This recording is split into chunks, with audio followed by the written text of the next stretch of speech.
Hi everyone. This video will be in English because this laptop is for a friend. Laptop is not really turning it on. The battery is shot. You cannot turn it on without power applied, and I'm trying to get this laptop going or take a look at it. I promised I would take a look at it. It's a Macbook Pro, really nice. Probably 2011, 2012 era, somewhat old, but full of ports, full of everything, so it's still complete, as a computer should be. I'm old school that way. But let's take a look in this journey and see if I can actually have a quick fix. I don't necessarily intend to do a thorough inspection on its innards, but let's see. I hope I get something out of it. The computer itself is a beautiful MacBook Pro. It's extremely big screen, really well done. The thing is that it just doesn't turn it on. Trying to get it running. Try to get it running. It typically powers up, but it doesn't go beyond the power screen. See, it does the pum, shows up the Apple icon, starts trying to load the system, and then goes kaput. Okay, so that's the symptom. Changed power supplies. We changed the power supplies. So my biggest guess is that the battery became so dead that the whole system is not able to keep up with a dead battery plus the computer itself running. Okay, so let's open it up and take a look at it. Just a brief look of times that don't come back again. This is how laptop should have actual jacks for headphones and microphone. This is, I think, a mini DVI, 3 USB ports, Thunderbolt, network, and the MagSafe. And on the other side, of course, common for the time, the DVD drive, or DVD, CD or DVD. Well, in this case, we're gonna turn it upside down to open it up. Few things: the incredibly small screws are here, but not all of them. There are several missing. So this thing was already opened, so I don't know exactly how it's gonna look like. There's some bends in here, a little bit of it's a little bit bent in here, so I'm pretty sure this actually went through the surgery table already. Well, let's take a look anyways. Well, removed all the screws. Interesting. These 3 tall screws, all the others are tiny bits. Oops, are tiny bit screws, including this one. So I suspect that somebody lost this tall screw from here and put it on the one anyways. Anyways, let's take a look. Always remember, whenever you always assemble these things, try to keep your screws in a contained place. Otherwise they start getting loose. Don't ask me how I know it. Alright, let's take a look. Put a little bit of foam here to not scratch too much. Dun, dun. Okay, looks in good shape. It's not bad at all. We put this out here. The cover is in good shape. Fans are still spinning, a little bit dirty, but nothing bad, nothing terribly bad. Nothing really out of place here. My suspicion still lies on the battery. All right, there's a Samsung here, solid state drive. Probably this was one of the upgrades. I don't know if these guys came with solid state drives at the time. All right, memories in here. Yeah, I'm trying to take a look at it. If there's something visually bad, it certainly doesn't seem so. I'll proceed to take the battery, so I can actually test my theory, and I may try to actually disassemble a few other things just to see if there's anything visibly bad, like a part burnt or something like that. Alright, after removing 3 screws with the weirdest type, happened there shenanigans, don't get me started on that. Then we remove this cover here for the battery. Yeah, I know it tells me not to remove the battery, but that's our only hope. Look, Obi-Wan, you're our only hope. Okay, so let's try here. Taking it out the cover of the battery, and I need to, oh, the battery is pretty big. And I need to remove its contacts, which are here. Da-da-da. All right, let's try. Let's try to remove this battery. There you go. There goes the battery. All right. So here's, hopefully, yeah, it is. Battery is pretty fluffy here. You always have to be careful. Never pierce. Never pierce. If the battery is charged, big bow ensues.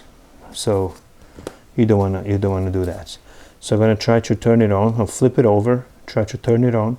Power it on without the battery, and hopefully it will work. If it works, it's just a matter of buying a new battery or leaving it without battery, because it works in the outlet anyways. All right, let me reassemble everything. All right, let's try.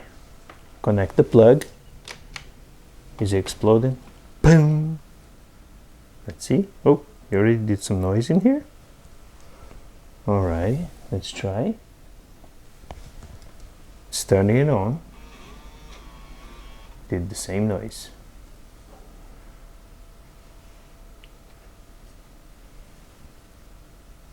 Let's see. Fingers crossed. Oi!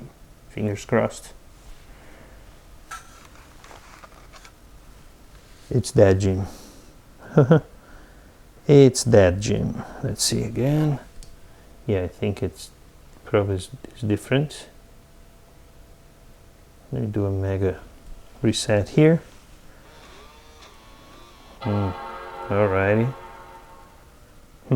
Let's see.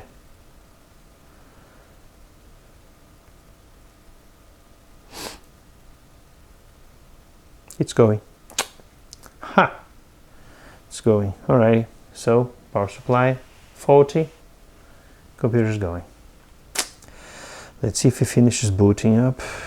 I'm pretty sure it will. All right, there you go. There we are. Okay. Yep. Okay. Died? All right. Yeah, I guess it died. So it's not that simple. It's not that simple. Battery was a factor, but the computer itself has troubles.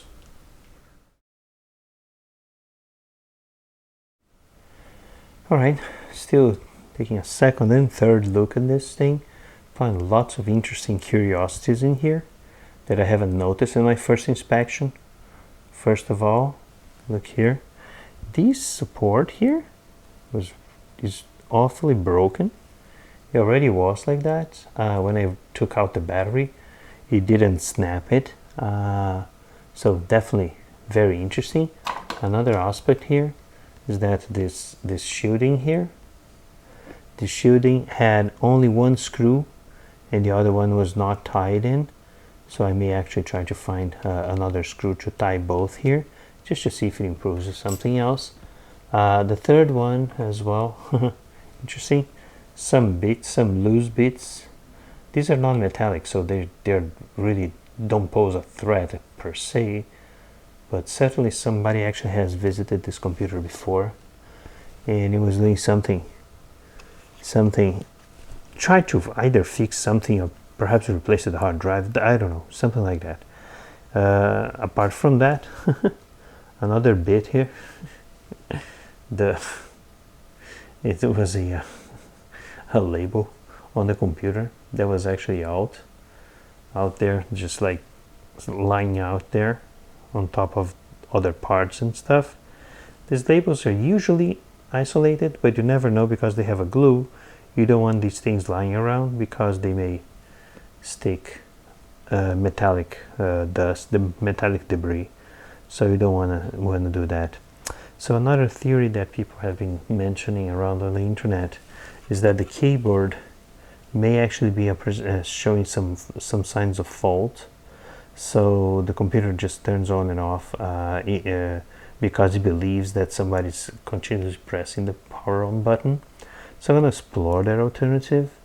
The thing is, I don't want to necessarily remove the entire keyboard, but I may actually simply remove a simple test just to remove the keyboard connections in here, and then turn on the computer and see if the computer reboots. If the computer does not reboot, that's a good indication that the keyboard is at fault on these computers. And the keyboards are typically a weak spot because they are always subject to the elements and you know, finger grease and the eventual juice spill, which I don't know anything about the history of this computer. So yeah, that's an interesting bet, an interesting test to be done. So I'll keep doing the tests and let's see if I can get a little bit further. All right, well, another day, another attempt. The keyboard theory that I was trying didn't pan out. The computer simply didn't turn on without the computer, without the keyboard. I tried the USB keyboard and whatnot. I didn't have an Apple keyboard, so I don't know if that influenced or not. So what I actually decided to do now, by looking at the board, I actually removed the motherboard, and I'm gonna do a thorough cleanup on it because I wanted to do simply a before and after. Let me just zoom in a little, just to get it really good. And you can tell how actually it's natural, right? How actually dirty those connectors are. And if you look carefully on the board itself, there's a lot of dirt as well around it because that's natural. The fan actually absorbs everything. So you can tell here. I just want to do just a walk around on the board here. This part is okay-ish. Well, at least no, it's actually very dirty and out here. So what I'm going to do mostly here as well, these are all the connections to the outside world with the HDMI, the DVI, all that stuff. These are connections for the loudspeakers. This part here, the loudspeakers, these two big honking loudspeakers stay on top of it. So it accumulates a significant amount of dirt here. And without being visible. So also what I'm going to do as well, remove the heat pipes as well, so I can actually replace the thermal grease, because the symptoms of turning on and then turning off could be either capacitor or could be also thermal. Computer heats up and then it stops working successfully. So there's the parts of the capacitors for the main filter, for the main switcher converter of the computer. So these capacitors are typically good capacitors, expensive ones because they have ultra low ESR. So those I'm not going to touch them because this is, as I mentioned as well, it's a repair that is not really thoroughly worth it, right? So this is also just doing an overview on the board here. And on the other side, which we saw as well, this side here, of course the connectors in here, is a little bit dirtier as well. But one of the important things that I saw, those capacitors in here, unfortunately I can't really zoom in too much more. Let me see if I can. I can't. I would have to have a microscope or a loop in here. But these capacitors in here, they look pretty terrible. So I don't know if they are actually leaking as well. These are easy to replace because this is on the other side of the board. So I'm going to actually do the cleanup, and if nothing works, then I can replace those capacitors because they look pretty terrible. So I don't know what's going on, but basically this is easy to replace with the board in its own original place. So there you go. So these are the big vaults for the fans and whatnot. Again, the memory, so back in focus. So all this stuff in here on the board, this is on the other side of the board. It's in slightly better shape, but it will be warranted. I'm gonna blast this with air, and there is a chance that I also might wash the board with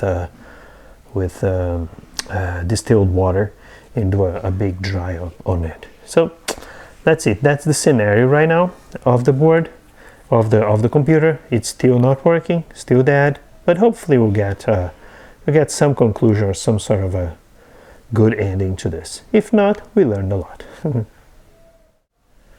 And that's just an overview without the heat pipe. The heat pipe is here with the 3 points here. The thermal paste is still in good shape, okay? It's still wet, so in excellent shape. It's a little bit excessive here, but it's not really triggering anything. And there's the main processor. This is the this is the south bridge probably, and this is the NVIDIA, the graphics adapter. So all three in good nick. It's still in good shape, but obviously it will go through a thorough clean anyways in thermal paste replacement. All right, here's the board cleaned now. After I put it on a small tub with distilled water, and I thoroughly washed with a brush, and just to remove all residue. Then basically you need to wash, and then you need to dry it up really consistently. So I also created a small improvised oven that I let it a small heater run, a small heat blower run, and then uniformly it created this region of heat that actually dried out the board, and I left it for several hours, so it was just to be sure that actually everything is absolutely dry. You always want to be dry, especially if you have trouble inside the balls of these bigger processors in here. You don't want to leave water. There's also another reason why you don't want to use the tap water, because the tap water has a lot of minerals, and the distilled water does not have, so it's the cleanest possible, so you don't really risk leaving mineral salts and etc. that will contribute to corrosion on everything here. I also cleaned up the heatsink, okay, so also blowing the vents in here. There's a lot of dust in here, hair and all that stuff, so I cleaned those out. These also contribute negatively to the operation of the computer when they are actually messed up. So what I'm gonna do now, I'm gonna use a thermal grease of sorts, and I'm gonna put the thermal grease on these 3 processors, put the heatsink, reassemble everything, and hopefully the computer stays on for longer. Another aspect that I did, this is from the thermal aspects, okay? I did also measure around on the capacitors and whatnot, and these capacitors seem to be alright, although it's very hard to measure in circuit. I cannot possibly remove each and every capacitor and test them independently. Every time you remove a capacitor, you damage it. So that's definitely something that I was able to I was only able to test in circuit, and especially those K-cut capacitors in here. They seem to measure all right. If the computer does not work, I have some replacements for those, and these will be easy to replace because they are actually assembled. The board stays in that orientation on the computer, so I can reassemble those capacitors with the board in place, so I can actually do quick measurements on those. Okay, so if these capacitors don't solve the problem, there are many others. These ones which are belong to the processor, they seem to be in good shape, but again, these are very, it's a little bit out. These are very expensive capacitors, similar to the neck token that I replaced in a few videos ago. These capacitors in here are the ones that actually the Intel processor actually uses, but they are very expensive and they seem to measure all right. In circuit, again, it's very difficult to measure off circuit, so I'll leave those things as is. I'm not going to dive much into this because I cannot really rely on the aspect of actually I cannot really get rid of the fact that this is a 2011, so it's almost going on 12-year-old computer that, despite being very well done, is obsolete for the most part. So that is the problem in here. I'm just giving you a run around, a close up, just to see how the board actually got very thoroughly cleaned. Even the stickers, the paper stickers, didn't come off, which is good. And then there you go. This is the big chipset processor for NVIDIA. This is the big Intel processor. This is the main processor, and this is the graphics card. With its empty, that's interesting too, it has empty memory slots, memory positions in here. The memory is actually on the other side, interesting enough. And this is the area of connectors that was particularly dirty, which that's normal because those are the openings to the motherboard, and this is actually all thoroughly cleaned as well. So overall, that's what I'm gonna do. I'm gonna reassemble the whole thing, and hopefully the computer will be brought to life and be operating in a stable manner.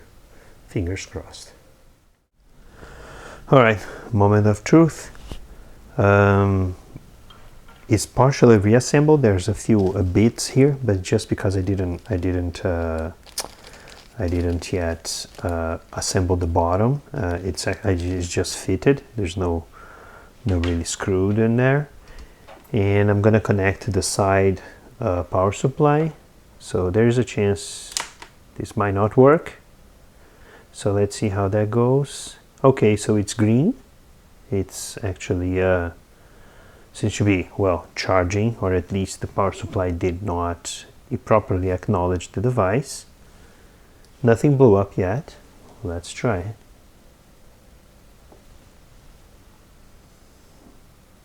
Tick, tick, tick. Nothing. Try again for 10 seconds or whatever. That needs to be reset.